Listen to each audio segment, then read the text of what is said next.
పడితే కుక్క ఏలు పడతాడేమో. పట్టు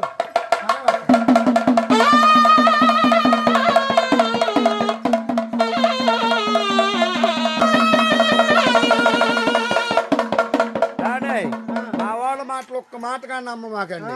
కడుతుందని పొళ్ళన్నీ పీకేసేసారు చూడండి. కొడుతుందని కొమ్ములన్నీ విరిచి పై పళ్ళు గాడిదలకి గుర్రాలకు ఉంటాయండి. ఇగో కింద పళ్ళు 8 పళ్ళు 16 కూరలు పేక మీద ఆడుతున్నాయండి. ఇగో ఇట్ట పెట్టి నొక్కాడంటే మొండు వింటూ తలకైటు పడిపోతాం. ఇగో పట్టిన పులుగు దిక్కులు ఉందండి.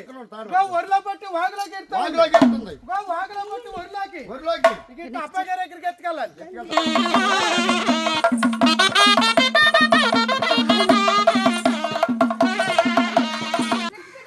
ఎవడుగా ఎట్ట పట్టావట్టు వదిలేమ్మా దాసిని. పెద్దలు పెట్టమన్నారు.